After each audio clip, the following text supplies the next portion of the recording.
മൂത്ത കൊച്ചിന് വാച്ച് വേണമെന്ന് പറഞ്ഞ് വാച്ച് എടുത്തിട്ടുണ്ടല്ലോ. ഫ്ലിപ്കാർട്ടിൽ വൈഫ് ഒരു വാച്ച് ഓർഡർ ചെയ്തിട്ടുണ്ടായി.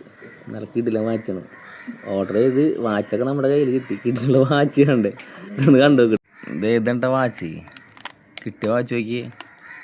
ഗഡികാരോ ക്ലാവിൻ്റെ 2 കൈ വെച്ച് കിട്ടിട്ട് വരും. ഇതെങ്ങനെയാണ് ഇവള് ഇത്ര കൃത്യമായിട്ട് ഓർഡർ ചെയ്ത് എനിക്ക് അറിയാൻ പാടില്ല. ആരുടെ കാലം കേട്ടോ. അത് ഈ ഫില്ലറിനൊക്കെ വെച്ച് കെട്ടാൻ തോന്നുന്നുണ്ട്. അത്രയ്ക്ക് വലുപ്പമുണ്ട്. വലുപ്പം നോക്കിയാൽ ഭയങ്കര സൈസ് വാച്ചരുത്. ക്ലാവിന് ഓർഡർ ചെയ്ത് വാച്ചിലേക്കാണ്. വിലക്കുറവിൻ്റെ വാച്ച് എന്ന് പറഞ്ഞിട്ട് ഓർഡർ ചെയ്യുന്നതാണ് സംഭവം. പൈസ ഒക്കെ നോക്കിയിട്ടേ.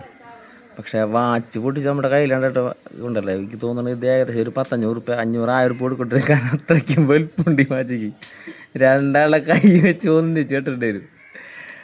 ക്ലാവിൽ ഓർഡർ ചെയ്ത വാച്ചടിക്കാണത്. ഇതിൻ്റെ സൈസ് ഇങ്ങനെ നേരിട്ട് കണ്ടാൽ മനസ്സിലാവുള്ളൂ. ഗംഭീര വാച്ചാണ്. ഇതേപോലത്തെ പിള്ളേർ വാച്ചാൻ്റെ ജീവിതത്തിൽ ഷോപ്പിൽ പോലും ഞാൻ കണ്ടിട്ടില്ല.